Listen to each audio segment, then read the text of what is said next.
ole ka channel kalau lom le ve ka chu voin hi niriat thathum sang hi le som hi le panga in rin ni ani a helaya kan pun khom chan chu oile thingka branch ti hing tha em tu arm wrestling inter district championship Mizoram 2025 nei zo ta ka kan oile member silver medalist hial ni phathai pu age lal nun fela muana hun kan mang me ka ni a wena hian village council thingka le oile thingka branch joint committee thu khom in alo rel angin e hun lom na hun i buat sai ani a tuna hian kan mi hmuh mek pu lal nun fela hi thingfa le thingka inkar aron tlan mek to aron thleng mek to a tuna hian aron thleng tep to ani a thei thein oile member ten kan phak to kin kan choi moin kan lom pui ani ti voina hian kan lan chhuah tir ani chau lo po kan oile le kan khotlang min ti hing tha em tu kan district thleng po min ti hing tha em tu e Longtlai district a hian mi tam tak an oma kan khotlang tang ngei po hianin chiar tham an om ve to ani pulal nun fela chau lo po hi a Longtlai a arm wrestling tournament bo sei nei po a khotlang oile ti hing tha tu tam tak gold medalist te silver medalist te bronze medalist ni pha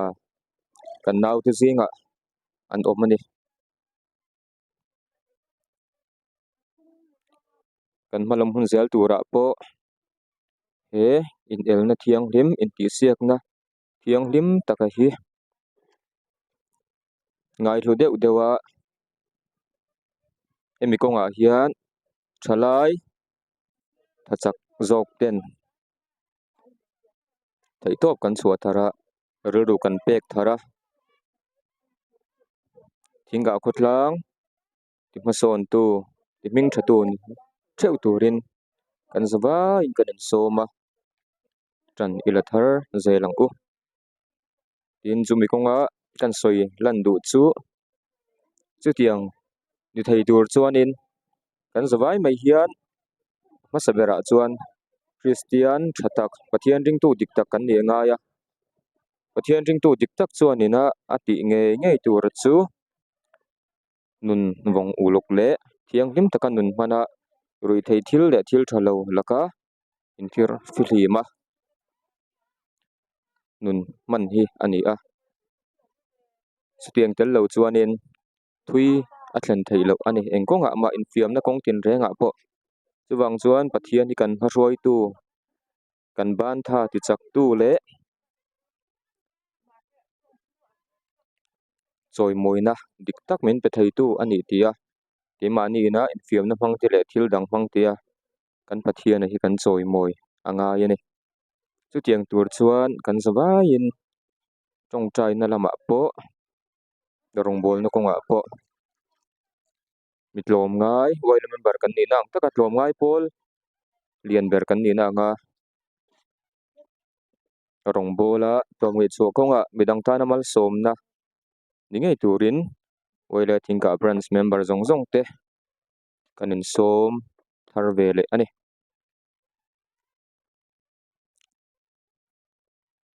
kan hma mai ah hianin kan throi tu poimo tak tak te kan VCP te kan oile branch president te treasurer te le sectiona kan OB poimo tak tak te le e arm wrestling association Longtlai district a kan ho tu lian tak tak te an thu meka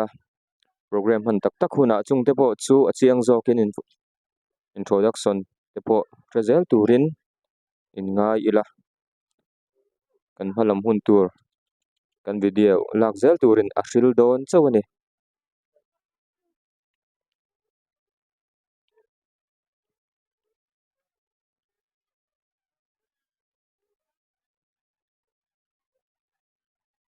tin pu ai chilal nun fela hi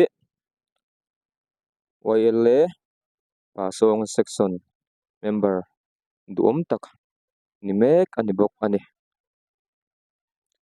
hi achan chin tlem han soila achan chin hi ngai nom em em a mu anuam em em boka achan chu aka pucha ma ani pu lal nun fela hi pathian rongbol tu rin omle poimo tak mai ani a anun hi en ton tlak em em a chung ko en kol le mangai na konga po anun atang hian en ton tur tam tak kan nei ne mi pui tling tak ani a anuna hian han sei sel tur le thil moi lo le kan pui a sei om hi kan thelo em em maya a mu pui tu te vek kan ni a anun hianin Christian nun a choi moya oi le om dan tur le nun zemoi a choi sang bok ani anun atang le om dan atang hianin kan zawa in zirtur kan nei a chu tiang tur chuanin keima ni po rilru siam tharangu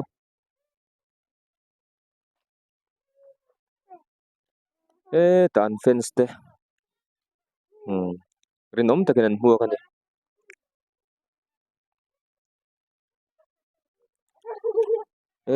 ta KNP la zir te pon bang to a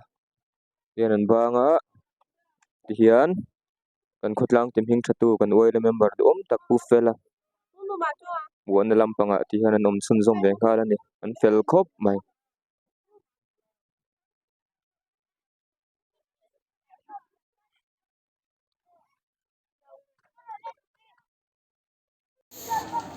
tuna hian pu age lal nun fela chu tluang takin ron thleng ta ani kan van lom pui tak em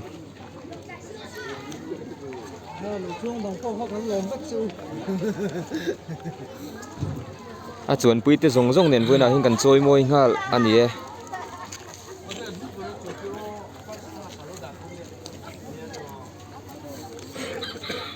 tuna hian kan throi tu pui mo tak tak ten an lo welcome masa ni hi kan silver medalist chuni kan chuang khop mai VCP na chibai ani tikan tuna khan VC treasurer na chibai tikhan kan throi tu pui mo tak tak ten chibai an lo pe ngal ani in chibai na le in lom na te an nei zo nu in ta hian helai hmuna hian program kan man pui ngal don boka khutlang mi pui te poina he program hi a hria piang ina kan pana kan ngai thut sak angaya kan tel pui kan troi om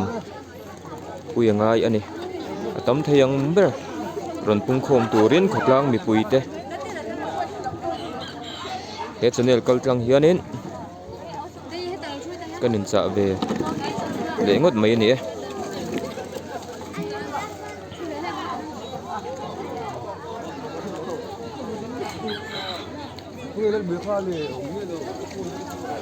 kuma lima hi tilan le lo thei lo chan chu ka u ani bia lama ka channel min ngai lut saka min support em tu khalan ni renga ane na tang hian comment section lama comment tak tak mai min fuina thu tele ma ka son theina tur thu thatak tak chip chiar takin chiang takin soi thina achunga pon thin lung takin lom thu ka soi non le ne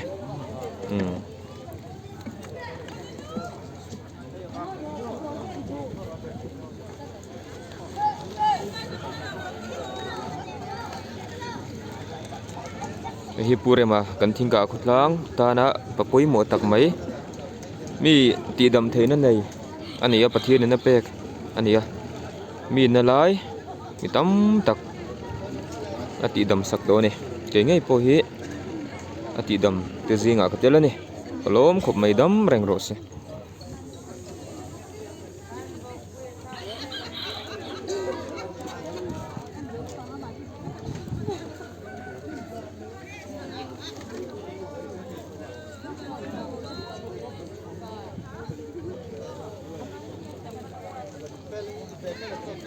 ta fence te pon an clear ani mun thang thang atangin an zar phara arem chan na lai tangin an clear hlom ani lai kan ma kan bu mek nau pomek hi anupui rothi ani a mangai em ani ani po indei lo tak le buang bar tak chungin apasal wana hian ama nge ron kal chuakin an pa du tak a mangai em hi a choi moi ni pathian mal som na changa chung ko lim tak an ni theina turin du sakna sang ber kan hlan rualin tongtai na lama po kan threng ani khotlang mi puite point chu i riat sak rengang u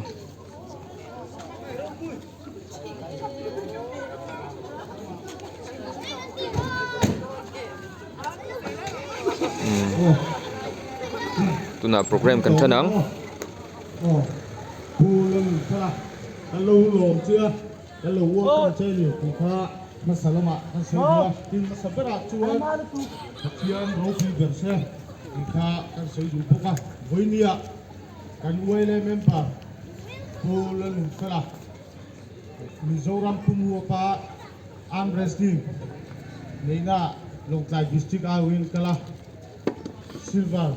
medal aram hola kan lo me ni ti tina kan savai ku be puta mo kan ama sabera chuan kan uile president pu st samoya kota ku kan so manga chuan ani lo tai la mate la phea la kalte ngai wangin ku rei takhala ya kan lo nga tin pe ku te mi balanga kan ni chuan hala ya lo ko tu la chuan tin pe kan la tu soi na te tu soi na ko te ta kan bo ya kota ku kan uile president so manga katian ma pun tung chang ole kalau pa sing berkan pa wan ro pemi lal pa ikong ai nate I chat nate izang ai nate ingil ne nate lal pa venia atharina takmin hu tir la ban kan lome e mama sang na lom tu kan se ani ikan lal pa he venia hian kan be se lo le kan ni alawangi lal pa Mizoram armwrestling lal pa di siap la te long kai ko se ta ni lal pa he tin ka ko tu ni tu yang telah dapat silver medal dia telah in when ya hela muna apa na program tu kan ya lalpa yung punate ke punate kan sanga gong lakate accident lalpa mungkin gong tong lakate igen hinate yung punate an kan song sunga lom tu kan se ani lalpa when ni kan hudman hi lalpa he kan lai district he kotlang tanah lalpa kan malamun kalese naturate midang te kuya midang te ton tirtu alo ni thena turin kut pharo pia alal pa du ta isok krista mi amen kane amen amina ta so cha Allah na program di kan sirpa ka kan hin kan ta tu ni chen me na ni ba hu ta hu tu kha ta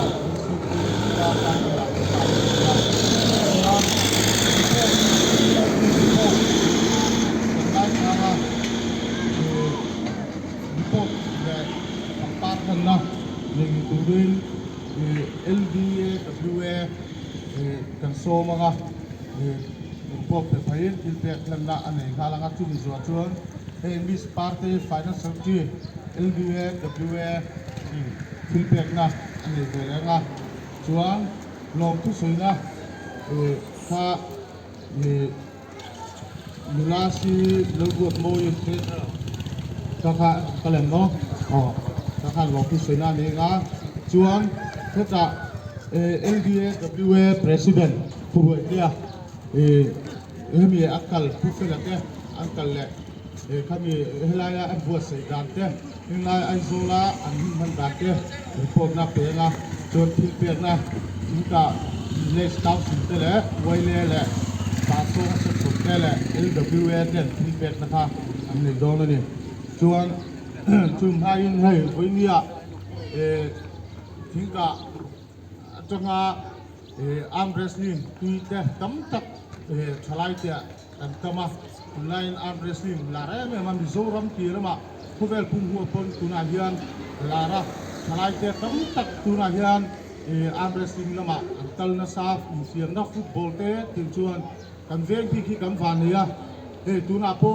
MFA sampaya kelme tuya thingka atong player kan valol ko tuang le kan val te mingo puite an kelme ka tin chuan man som tam tak ki kan donga tunlaya hui thei thila dan mei lovin chalai tam zok te sport lama te hunan hong chuwa chuan voinia kan min huwa pulo lin fela po hi thingka ko le hlai huna arm wrestling member pui te pon sa tak nga an din chu soi ngai lovin arm wrestling kal do na hian adi hian sum nei tak kal ni lo har sa tak le mi huaya in hok chungin ting hian sum tuak in nakala tun din hi dingani pulo lin fela din mun chungan phianga lupui fanau tin na chom ani akal chu zong po an in tur kha dap sak ngai ni chu piang khop chuan ama hian en contract ni ka hiya a fight ve na sayam emani chuan har sat kan nom na te khang ting te ma sapu chuan har sat na te khang ting te kan ting phat angai nuam tak hian sport kong po hi eng kong po football pon ko se arm wrestling po ko se aso ko ni chuan pulo ni fela a hian a din na hian hi chian poi mo ai tom ka a chian ni ya hian la ni ne ma chuan lai muna local khok te le lai muna chong pha song ten ani pon athia har sa ta chung ko engkol chung a thei chuan ke ni tangwal thalai ta chu thei lo na ku hiom lo ni tian chona na sa tak pe ka thia chuan thei to pa sport ka mate kan ti ni chuan rui ho a chuan number 1 a chu ka fli mangai zuk le hum chu soi lo rui ho hi sport ne chuan kal ko thei lo thui ta ka kal thei lo chuan pulal nun sa hi an ton kak le ka thia chuan pui ani po akal le na zel kura po du sakna kan hana chuan helai arm wrestling la tui mi te hingka le helai huna ai zo huna tal te pon thei to pa kan bea thingka lai district ta na hian Longkai district komin ti chatu kan thei ni ti kha chung zelin malam pak zel turin du sakna kan langin so takme chu ni ti khan secretary kan so manga ani kin pek khan na le report toy turin kan so mango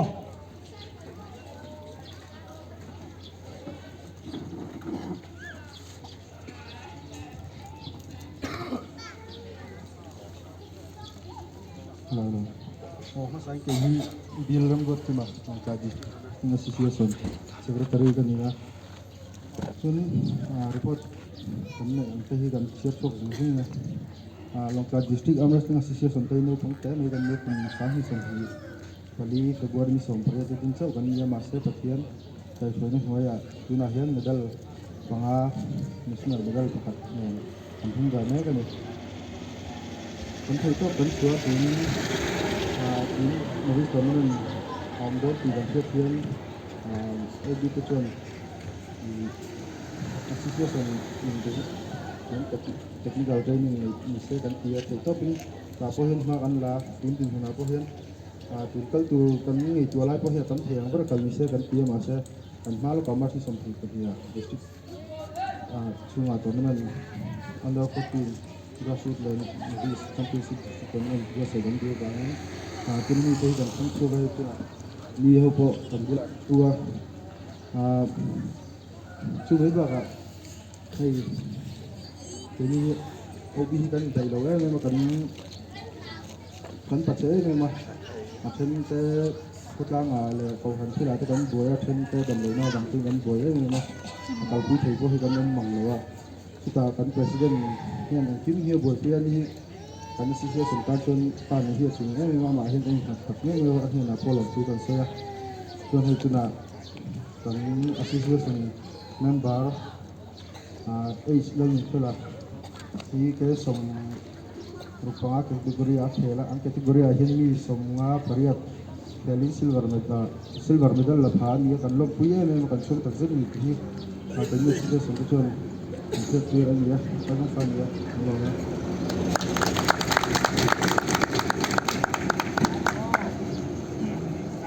No, kan dapat program ini kalau hasil nga Miss Party Final Secretary dan so mga ni citation nan nate ni turin dan so mga chuan kaka pupela ka hel mai na main do dingla oh Miss Party na nanang oh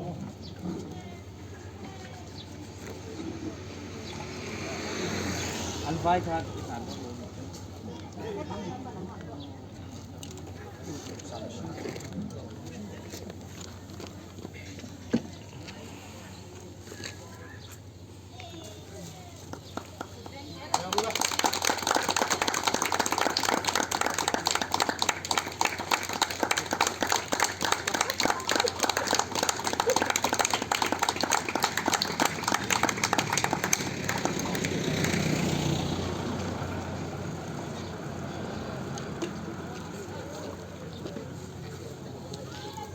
oh han loading chu zoom fela kan loading chu zoom na dekan Final Secretary dan so mga citation nan turin chuan kami dota khan this tingka village council ai uin pangpar le tilpek lan na ni turin lon dom ha sel chun zuwa waile chon to bera LWA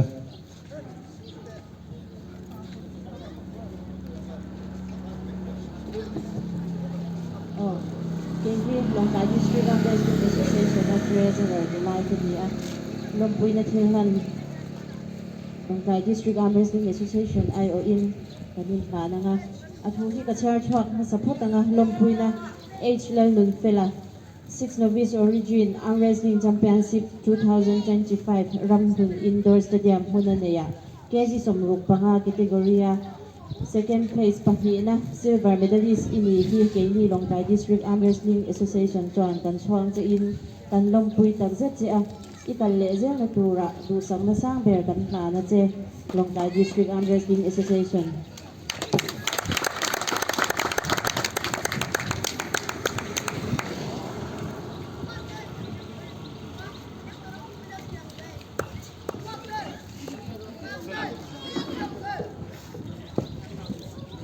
Longkai District Arm Wrestling Association hingin lon thu soi na tlen kan nei ve lo kanga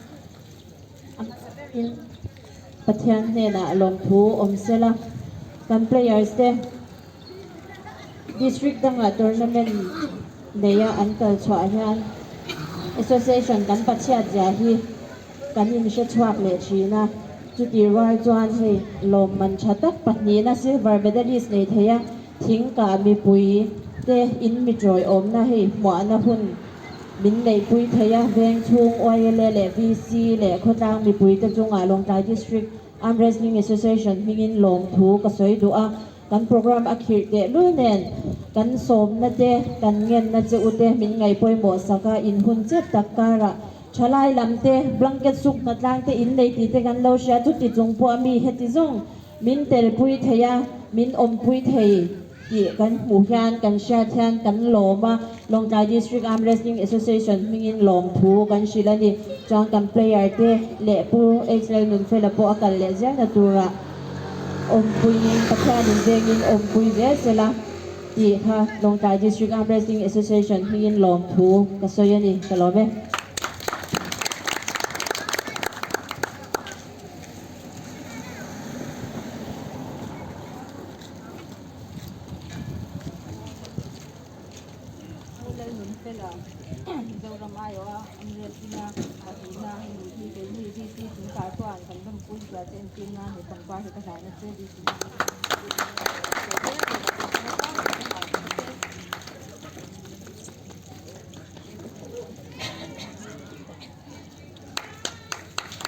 LWA là pangkat chuan hemi zo waile zo pa song section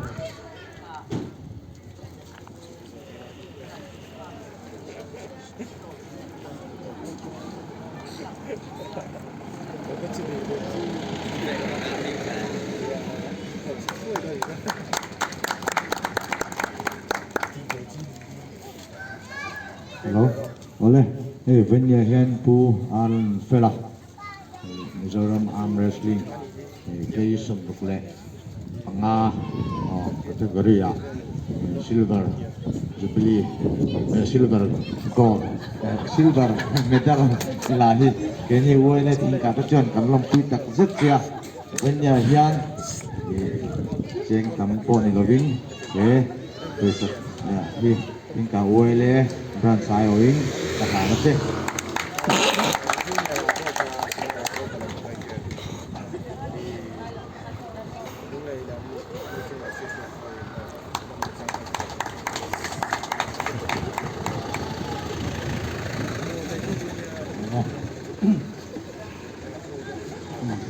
การลงที่สุดนะถ้าLBA ให้ LBA WS เนี่ยอารมณ์ผมก็ติดเลยกับคนกลางแค่เดียวอาร์มเรสลิงจะเล่นหรือนิชาจับที่กันเลยแค่เลยว่ามาเราจูนั่นรำพูชัวสักการวิญญาเฮียนอารมณ์ผมก็เตียนจุงอาโปคาถึงลุงตะกินลมถูก็ใส่ดูนี่ที่การ president kan so mga ay buat sa idante le helai sulai ay zol muna an nei dante kan khakan report na pesila kan so mga chuan chumi zuwa kan program mangin kan le donia so mango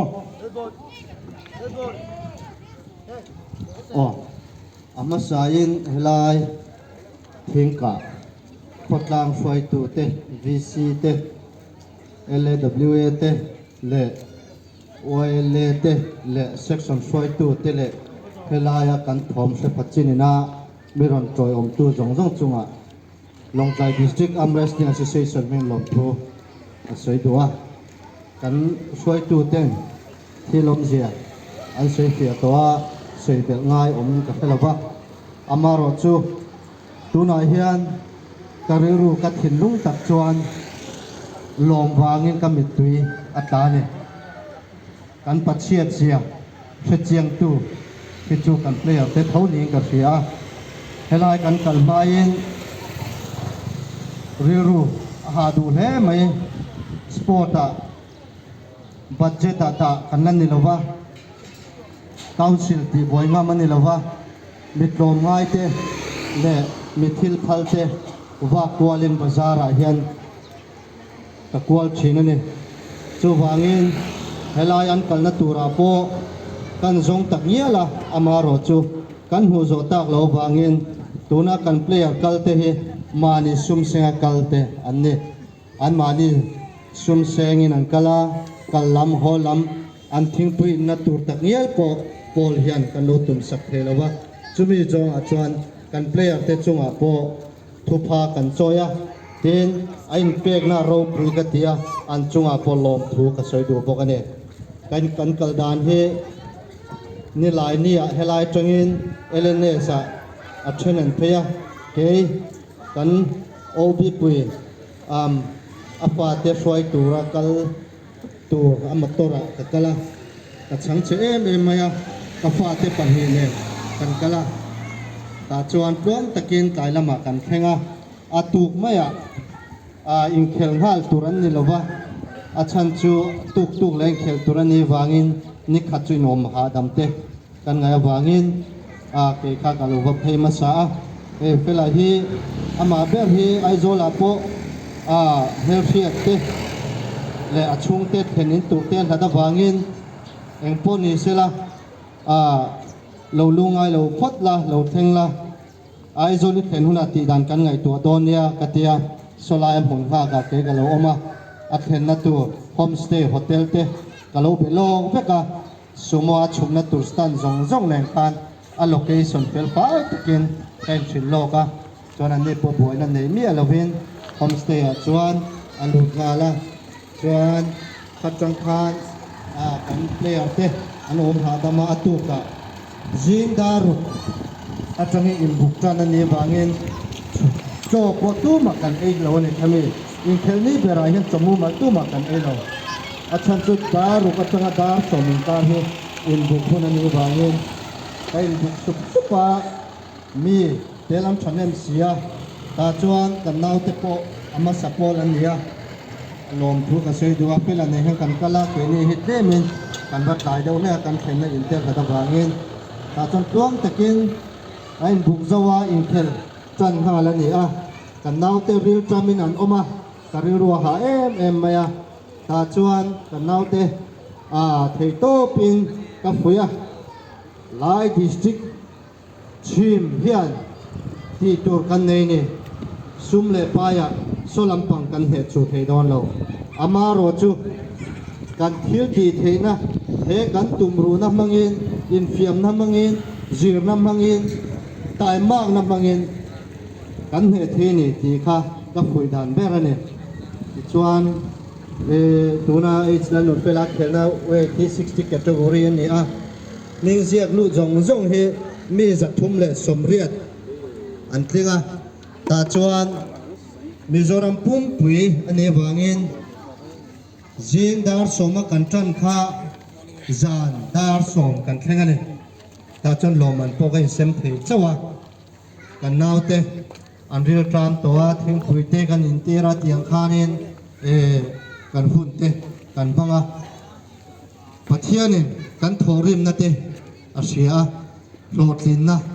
kan chan hi pathian chuwa polom thu ka soi duatin a thingka pi ki kan soi bel du lo ko ha thingka hi player thatak tak in om tournament kan bu se pia in thingka player hian filor lak se ama ro chu khotlang le foi tu ten mo phuna ka pek du cheu chu rules and regulation a gaming and fail dawa chu han thuam thaula cha Mizoram a hian lang sup don ane rules and regulation a soi tu te thuro na amo khotlang ina enkima waile member an ni na zona lomai na thilamo ton aina sa zokin chan han la sau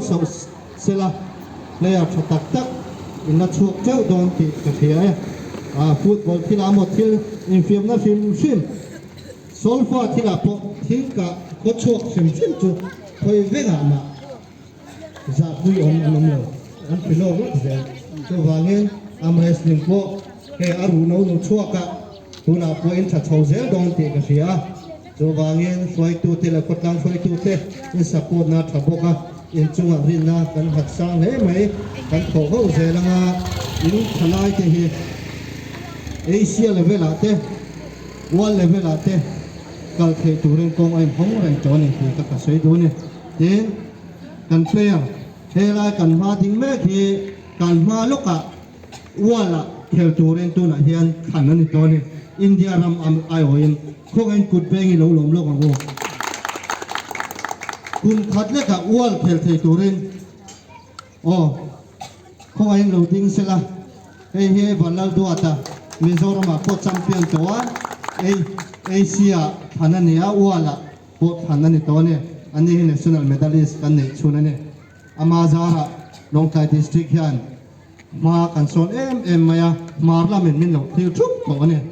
chu wangin Longkai district arm wrestling association tan baba ka eng zela thalai ten in pe phot chon soi tu ten thile thau polin in tan kan ding ragane ti ka soi du ne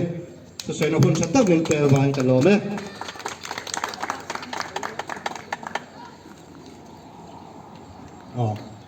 ka LDA WA president pu wai ne tong ngai tha Asian Mizoram Iowa khel tu ka kan lo le renga ni po kha teng chatakina lang ti rinoma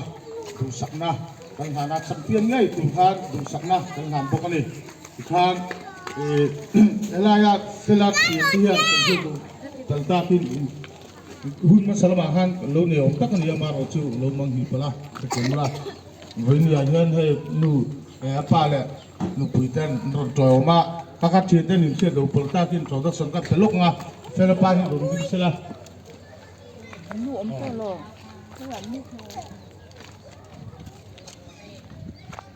dan dia lah dia beng ngo tua anu ka ruti dia hela hin dinga in fela thenu ne kha vinia fela program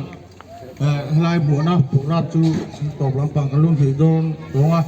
kan kan survive kan tinga hey kan uele treasurer mi ron terpuan di kha chong china ni saknga chuan zanin tai kan program chu kan to don ni o